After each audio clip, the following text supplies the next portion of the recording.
Buenos días, jóvenes. Vamos a comenzar. ¿Me confirman si miran la presentación? Fármacos que modifican la función gastrointestinal. Buen día, doctora, si se mira.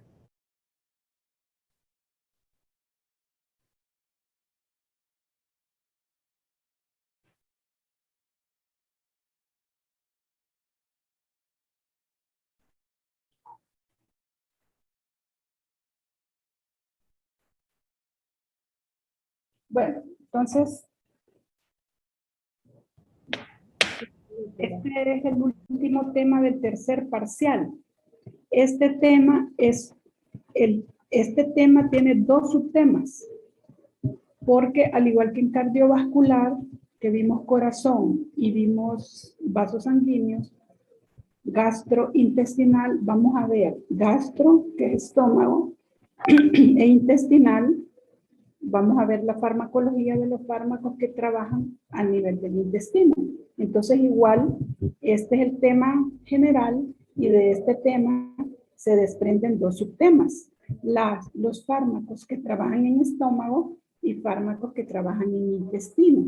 Así que son dos capítulos del libro de farmacología.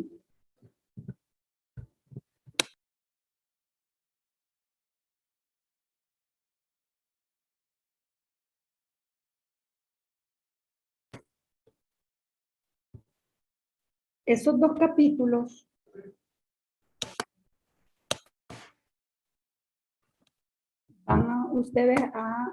de esos dos capítulos vamos a hacer dos trabajos acumulativos, dos actividades, que son las dos últimas actividades que están en el calendario académico, si ya ustedes lo revisaron. Una de las actividades es de nuevo una presentación con audio, pero esta vez ya con la retroalimentación de que no quiero que lean las diapositivas, quiero que expliquen. Y la última actividad del tercer parcial es un juego didáctico, es un crucigrama con el capítulo de intestinal que todavía no está en el aula y lo voy a poner este día. Entonces, hoy voy a inducir el estudio del capítulo de lo que es la farmacoterapia gástrica, en donde vamos a hablar de las patologías que afectan el estómago. Son acidez, úlceras y la enfermedad por reflujo gastroesofágico. En inglés las siglas son GERD, G-E-R-D, enfermedad por reflujo gastroesofágico, y el tratamiento farmacológico de todas estas patologías. Entonces, en este capítulo vamos a enfocarnos con todos los grupos de fármacos que trabajan para contrarrestar la acidez gástrica. En las úlceras pépticas vamos a hablar de los inhibidores de bomba, antagonistas H2 de la histamina, anticolinérgicos, etcétera. Y estos mismos fármacos son también de utilidad en el tratamiento del reflujo y de la acidez. Entonces, yo voy a inducir el estudio de este capítulo y voy a introducir con los aspectos más importantes, que son la fisiología de la secreción del ácido gástrico, que es lo más complejo. Luego, ustedes van a estudiar de manera autónoma los grupos de medicamentos y dentro de cada grupo van a enfocarse en el mecanismo de acción, los ejemplos de los fármacos más utilizados dentro de cada grupo, los usos terapéuticos, las reacciones e interacciones medicamentosas importantes y las características farmacocinéticas de interés dentro de cada grupo. Entonces vamos a comenzar explicando, esta presentación es un resumen del capítulo que ustedes van a estudiar, que creo que es el capítulo 49, no recuerdo el número que ya está también en el aula. Entonces fíjense bien, las enfermedades acidopépticas, que son todas estas que están enumeradas en el título, ¿cuáles son las enfermedades acidopépticas? La acidez, las úlceras y el reflujo gastroesofágico. Estas enfermedades se presentan porque perdemos los mecanismos de defensa contra el ácido clorhídrico o ácido gástrico y la pepsina.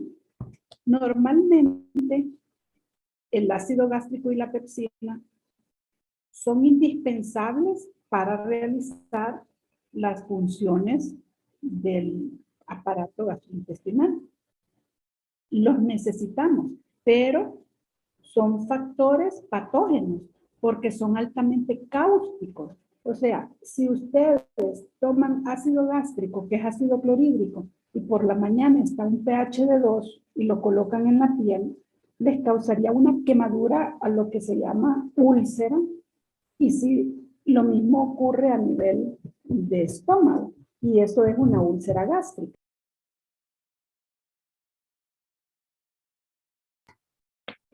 Entonces, el ácido gástrico y la pepsina son altamente cáusticos y por eso son factores patógenos.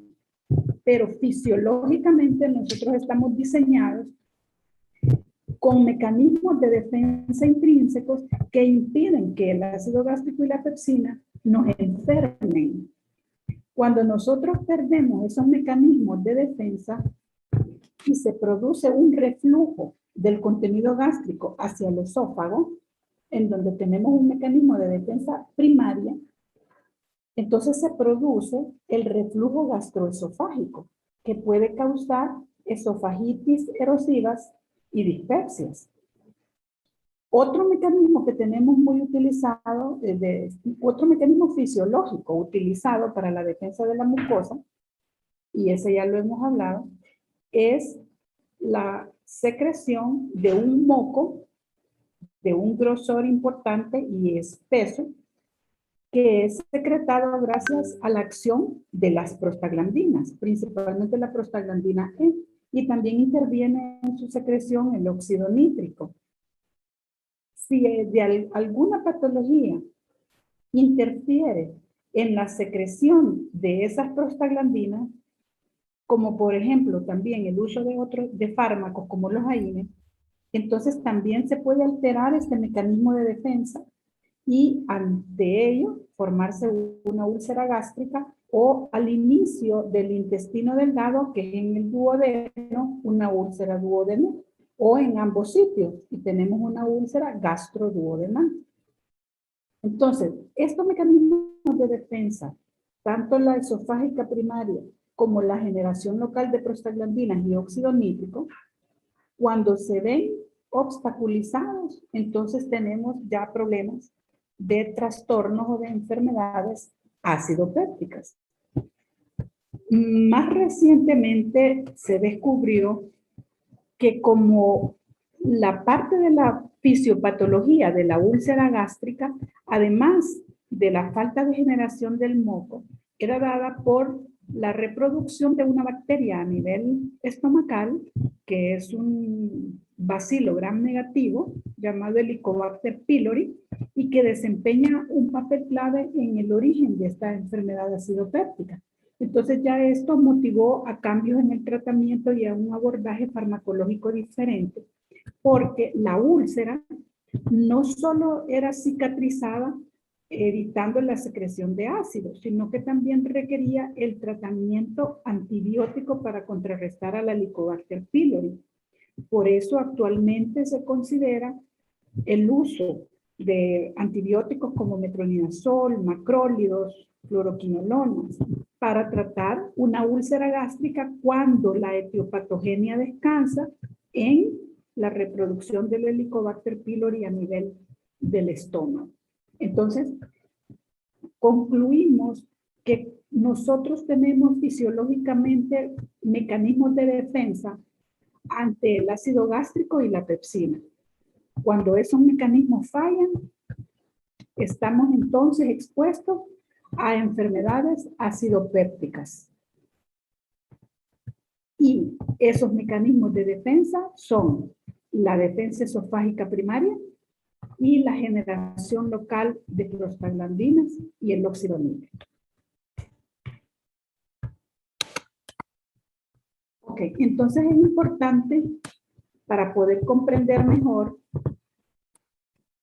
cómo tratar estas enfermedades, la fisiología de la secreción gástrica, qué factores fisiológicos intervienen para poder entonces contrarrestar estos factores cuando sea necesario.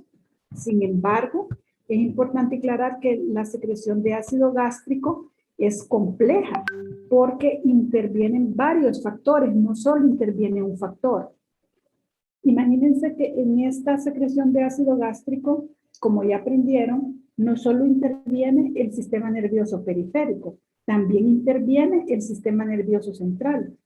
Entonces, todo el sistema nervioso interviene para que secretemos ácido gástrico. Al final, el resultado de estos múltiples factores es la secreción de iones hidrogeniones por las células parietales. Las células parietales son las que conforman el fondo y la pared de lo que es el estómago. Y también tenemos células superficiales, como lo vamos a ver en el siguiente esquema. ¿Cuáles son los factores que intervienen en la secreción de ácido gástrico? Los periféricos, los del sistema nervioso periférico, interviene la acetilcolina como un factor nervioso, ¿verdad? Neuronal. La acetilcolina, que ustedes recuerdan, que el sistema nervioso parasimpático y ahora también el sistema nervioso entérico intervienen en la secreción de acetilcolina, que se une a los receptores muscarínicos que tenemos en el estómago, y el resultado del acoplamiento de este receptor, de este neurotransmisor a sus receptores, es la secreción de ácido clorhídrico. Entonces, este es un factor neuronal que interviene en la secreción de ácido gástrico. El otro factor es el factor paracrino. El factor paracrino está representado por la histamina. También ya lo vimos. Recordemos que la histamina se secreta y se une a los receptores H2 que están presentes también en el estómago. Cuando la histamina acopla al receptor H2 de la histamina, se promueve también la secreción de ácido gástrico. Ya vamos a ver de qué manera estos factores activan la bomba de protones. Y luego tenemos el tercer factor, que es el factor endocrino, o sea, hormonal, que está representado por la gastrina. Estos tres factores, los neuronales, los paracrinos, los endocrinos, representados por la acetilcolina, por la histamina y por la gastrina, son los que regulan la secreción de ácido. ¿Y cómo lo hacen? Actuando a través del calcio y del AMP cíclico que están dentro de la célula y que a la vez son los que activan a la bomba de protones. Ya lo voy a explicar bien con el esquema. La gastrina, ¿dónde se produce? La gastrina su producción se da en unas células que forman parte también del estómago, que se llaman enterocromafínicas, que están en las glándulas pilóricas. Y la histamina se produce en los mastocitos, que son células localizadas también en el estómago, en la mucosa gástrica. Luego, en el estómago también tenemos en el fondo las células parietales, que están localizadas en las glándulas oxínticas, tanto en el cuerpo como en el fondo del estómago. Entonces, en estas hay tres tipos de receptores. Tenemos los receptores muscarínicos, ¿para quién? Para la acetilcolina. Tenemos los receptores histamínicos H2, ¿para quién? Para el factor paracrino, que es la histamina. Y tenemos los receptores gastrina G para el factor endocrino, que es la gastrina. Entonces, cada uno de estos factores se une a sus diferentes receptores y con ello promueven la secreción de ácido clorhídrico a través de la activación de la bomba de protones. Entonces, esto es a nivel periférico. Ahora, a nivel del sistema nervioso central, ¿quiénes son los órganos que intervienen o quiénes son los que intervienen en la secreción del ácido, los que promueven la estimulación? El núcleo motor dorsal del nervio vago, el hipotálamo y el núcleo del tracto solitario. Entonces, de esa manera explicamos que tanto el sistema nervioso periférico, hormonal, paracrino, etcétera, como el sistema nervioso central, intervienen en la secreción del ácido gástrico. Como pueden ver, realmente es una función compleja porque son múltiples los factores, tanto centrales como periféricos, que intervienen en su secreción. El sistema nervioso central modula principalmente al sistema nervioso entérico. Recuerden que el sistema nervioso entérico es parte del sistema nervioso autónomo y lo hace también a través de la acetilcolina, que se une a los receptores M3 y que también estimula la secreción de ácido, y esto funciona en respuesta a la vista, el olor, el sabor o saber que ya vamos a comer. Entonces, cuando nosotros miramos una comida que nos apetece o cuando sentimos el olor de una comida rica, se activa el sistema nervioso entérico porque el sistema nervioso central le manda la señal y entonces se comienza a liberar acetilcolina que se acopla a los receptores M3 y entonces se estimula la secreción del ácido gástrico. Esta es la fisiología de la secreción y aquí está representado en este esquema. Entonces vean bien, voy a explicar el esquema que es exactamente lo mismo que yo les acabo de explicar antes. Pero aquí abajo, vean, está la explicación y el título que es la regulación fisiológica y farmacológica de la secreción gástrica. ¿Qué quiere decir? Que en este esquema explicamos la fisiología, pero también la farmacología y los diferentes medicamentos que se utilizan en la regulación de la secreción cuando queremos inhibirla o los factores que pueden causarnos una enfermedad acidopéptica como el uso de antiinflamatorios no esteroidales. Entonces, ¿qué representa este esquema que está aquí? Representa el tipo de células que está conformado en el estómago. ¿Bien? Está la célula epitelial superficial, la célula parietal que está en el fondo del estómago. Estas son células superficiales, estas son células parietales que están en el fondo del estómago y esta es una célula enterocromafínica que también la mencionamos porque aquí es donde se produce la histamina. Estas tres, si ustedes observan, el color es el mismo porque las tres representan células gástricas, células del estómago. Sin embargo, aquí tenemos una célula nerviosa, o sea, una neurona, que es parte del sistema nervioso entérico y que es a través de la cual el sistema nervioso central regula la secreción de acetilcolina que se une supuestamente a los receptores M3, porque esto todavía no se ha identificado claramente y por eso hay un signo de interrogación, para contribuir a la liberación de histamina. Entonces, tenemos 4 tipos de células. Las células del estómago, célula epitelial superficial, célula parietal, células enterocromafínicas. Y tenemos una neurona que es estimulada por el sistema nervioso central ante la vista, el olfato, la anticipación de que vamos a recibir alimento, para que se estimule y se libere acetilcolina. Esta es una célula nerviosa que forma parte del sistema nervioso entérico, que es parte del sistema nervioso periférico. Recuerden que el sistema nervioso periférico está formado por el sistema nervioso somático, autónomo y entérico, como lo vimos en el primer parcial. Entonces, teniendo ya la representación de los 3 tipos de células, veamos lo que ocurre en la secuencia de los procesos que se dan. Entonces, fíjense bien. En la célula epitelial superficial tenemos receptores muscarínicos y también tenemos receptores EP3 para las prostaglandinas. ¿Bien?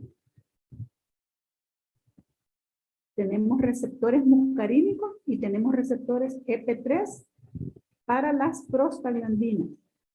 Luego tenemos, miren en la célula parietal el tipo de receptores que tenemos. Tenemos receptores EP3 para las prostaglandinas. Tenemos receptores H2 para la histamina. Tenemos receptores CCK2 para la gastrina. Y tenemos receptores M3 para la acetilcolina. Toda la leyenda de este esquema está aquí y ustedes pueden ver los colores y lo que representa cada color. Pero miren, estos son los receptores. Entonces, si ustedes se fijan, la célula parietal que conforma el fondo del estómago tiene todos los tipos de receptores. CCK2, H2, EP3 y el M3. El EP3 para las prostaglandinas, H2 para la histamina, CCK2 para la gastrina, M3 para la acetilcolina. Las células enterocromafínicas tienen receptores muscarínicos y tienen receptores CCK2 para la gastrina. Miren, en las células enterocromafinas no actúan las prostaglandinas, no tenemos receptores EP3 acá, solo receptores muscarínicos y CCK2. Entonces, ¿qué sucede? Vean bien. En las células enterocromafinas, la gastrina se une a los receptores CCK2 y estimula la secreción de histamina. Por otro lado, el sistema nervioso entérico secreta acetilcolina que se une a los receptores muscarínicos y vean la flechita, también estimula la secreción de histamina. Entonces, en las células enterocromafinas se libera histamina por acción de la gastrina y por acción de la acetilcolina. La histamina se une a los receptores H2 que tenemos en las células parietales y la histamina, al acoplarse a sus receptores H2, estimula la vía dependiente del AMP cíclico, que a su vez estimula la bomba HK-ATPasa, llamada comúnmente bomba de protones. Cuando esta bomba se activa, se promueve la liberación de ácido, de iones H+ y de K+ en el fondo del estómago, lo que activa entonces la secreción de ácido clorhídrico, de ácido gástrico. Esta es la vía de la histamina. La histamina activa la vía dependiente del AMP cíclico para estimular a la bomba a que secrete iones hidrogeniones al fondo del estómago. Esta es una de las rutas que modulan la secreción de ácido gástrico. Pero quiero que se fijen que la gastrina es el estimulante más potente para la secreción, porque la gastrina trabaja en las células enterocromafinas, en esta ruta que ya les expliqué, pero además, vean esta flecha, directamente la gastrina se une a los receptores CCK2 en las células parietales y cuando la gastrina acopla a este receptor, activa la vía dependiente de calcio y la vía dependiente de calcio estimula la bomba de protones para que secrete ácido. ¿Vieron? Entonces la gastrina activa la liberación de histamina y además activa por sí sola, de manera directa, a la bomba de protones. La gastrina trabaja estimulando la secreción de ácido, activando la vía dependiente de AMP cíclico y también la vía dependiente del calcio. En cambio, la histamina solo produce activación de la vía dependiente del AMP cíclico. Por esa razón, se dice que la gastrina es el estimulante más potente de la secreción de ácido clorhídrico, como lo estipula en lo que ustedes van a leer y van a estudiar. Pueden entender entonces por qué los inhibidores de la bomba de protones son actualmente los antiulcerosos más potentes, porque al inhibir la bomba de protones de manera indirecta estamos inhibiendo tanto a la gastrina como a la histamina, porque estamos impidiendo la activación de las dos vías, estamos impidiendo el trabajo de la bomba. En cambio, si tomamos un antagonista H2 de la histamina como ranitidina, cimetidina, famotidina, bloqueamos la vía dependiente del AMP cíclico pero dejamos vigente la vía de la gastrina. Entonces, si ustedes comparan un antiulceroso antagonista H2 de la histamina, el tiempo que tarda en cicatrizar una úlcera versus el tiempo que tarda en cicatrizar una úlcera con un inhibidor de bomba, el tiempo es mucho más reducido con un inhibidor de bomba, ya que es capaz de inhibir la secreción en más de un 80% del día, al inhibir las dos vías. Luego, la acetilcolina, también liberada directamente en las células parietales, puede unirse a los receptores M3 y también activar la vía dependiente del calcio. Entonces, la acetilcolina, ¿vean?, estimula la vía dependiente del calcio que estimula la bomba. Y por eso a este nivel también se pueden utilizar antagonistas muscarínicos. Y a este nivel, en las células epiteliales superficiales también tenemos receptores M y también la acetilcolina podría estimular la secreción de ácido clorhídrico. Entonces, ¿cuál es la farmacología? ¿Cuáles son los fármacos que pueden inhibir la secreción?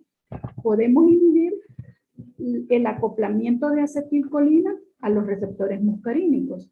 ¿Con qué medicamentos? Con los anticolinérgicos o antagonistas muscarínicos, que fueron los primeros utilizados en la úlcera gástrica, como por ejemplo pirenzepina y telencepina, actualmente en desuso. Luego aparecieron los antagonistas H2 de la histamina, como ranitidina, famotidina, simetidina, etc. Entonces, podemos utilizar antagonistas H2 de la histamina. Pero más adelante aparecieron los fármacos que demostraron mayor eficacia para inhibir la secreción de ácido gástrico. Y son los inhibidores de la bomba de protones que trabajan acá, inhibiendo esta bomba. Y dentro de estos tenemos lansoprazol, omeprazol, pantoprazol, esomeprazol, etcétera, que estos son los más eficaces. Luego tenemos otros fármacos que se utilizan en el tratamiento de las enfermedades acidopépticas en función de haber descubierto que la bacteria Helicobacter pylori, como les dije, juega un papel importante en la fisiopatogenia de la enfermedad gástrica. Entonces, aquí ya hacemos uso de antibacterianos. Se puede usar bismuto, metronidazol, tetraciclina, claritromicina, amoxicilina, combinado siempre con un inhibidor de bomba de protones para promover la cicatrización de la úlcera.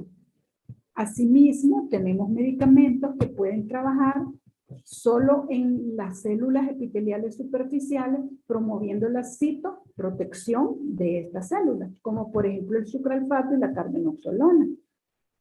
Y luego tenemos los antiácidos, que trabajan a través de lo que es la alcalinización mediante la ionización, ¿verdad? Ya que son alcalinos y que entonces pueden promover también el alivio de la acidez. Pero en el transcurso del estudio del capítulo, ustedes se van a dar cuenta que cada grupo de medicamentos tiene una indicación terapéutica específica y que un antiácido no va a ser útil para una úlcera gástrica o para el reflujo gastroesofágico. De hecho, los antiácidos tienen indicaciones terapéuticas bien limitadas. Asimismo, se van a dar cuenta también que el sucralfato o la carbenoxolona no van a tener indicación, por ejemplo, en el reflujo gastroesofágico. Y de eso se trata el capítulo, de entender los usos terapéuticos de los diferentes grupos de fármacos que, como ustedes pueden ver en el esquemita, están en rojo, todo lo que es la farmacología, y todos estos fármacos van a ser descritos en el desarrollo del capítulo. Aquí aparecen los antiinflamatorios no esteroidales, no como fármacos que se utilizan en la enfermedad acidopéptica, sino como un grupo de fármacos que causa enfermedad acidopéptica. Y recuerdan lo que vimos en la clase. Miren, los ácidos grasos, o sea, la membrana lipídica, desprende ácido araquidónico. El ácido araquidónico se convierte en sus metabolitos activos, que son las prostaglandinas. Las prostaglandinas se unen a sus receptores y en las células epiteliales promueven la liberación del moco. Y en las células parietales, las prostaglandinas también inhiben, miren acá, inhiben la vía dependiente de calcio y por eso las prostaglandinas pueden disminuir la secreción de ácido porque inactivan de alguna manera la bomba de protones. Miren los signos. Activa, inactivan. Entonces las prostaglandinas por eso son antiulcerosas. Porque promueven la liberación del moco que me confiere citoprotección y a la vez inhiben la secreción de ácido clorhídrico y de pepsina. Pero hay ciertos medicamentos como los AINES que impiden la formación de estas prostaglandinas, especialmente cuando trabajan a nivel de la ciclooxigenasa 1, que es la que ejerce las funciones fisiológicas. Entonces, los antiinflamatorios no esteroidales que pueden inhibir a la COX-1 son los que más riesgo tienen de evitar que se secreten prostaglandinas. Si no se forman prostaglandinas, no se da la citoprotección, se da mayor secreción de ácido y por eso los AINES son productores de úlceras gástricas. Entonces, ¿qué podemos utilizar como un tratamiento de elección cuando una persona está en terapia con AINES? Un análogo de las prostaglandinas. ¿Cuál es ese medicamento? Misoprostol. El misoprostol es análogo de la prostaglandina E2 y confiere citoprotección, pero como la prostaglandina E2 también interviene en el aumento de las contracciones del músculo liso a nivel uterino, también puede promover un aborto. Por eso el misoprostol debe prescribirse bajo receta médica y es de venta controlada. Esto es la regulación fisiológica y farmacológica de la secreción gástrica. Y lo que está en rojo, ¿ven? Es la base del tratamiento de todo lo que son los trastornos acidopépticos. Entonces, ¿qué continúa y que ya va a ser estudio autónomo? El desarrollo de todos los fármacos que ya expusimos que se utilizan. Antes, estos son los mecanismos fisiológicos que tenemos para inhibir la secreción de ácido gástrico: la somatostatina, la secretina, el pepsinógeno, y ahí ustedes van a leer cuando se activan.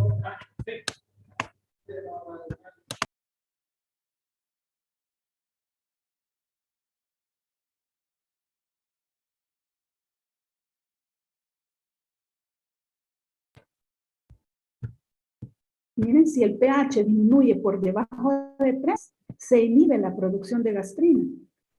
El pepsinógeno, este es secretado por las glándulas oxínticas y se activa cuando el pH disminuye de 4. El pepsinógeno se convierte en pepsina y la pepsina me confiere protección para las úlceras gástricas. Entonces, estos son los factores de defensa que pueden ayudarnos a inhibir la secreción de ácido gástrico. Y a partir de acá se comienza con la explicación de todos los grupos de fármacos que son los que van ustedes a estudiar.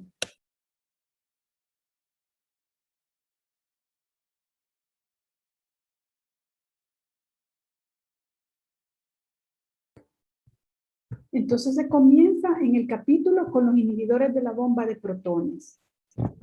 Luego con los antagonistas H2 de la histamina.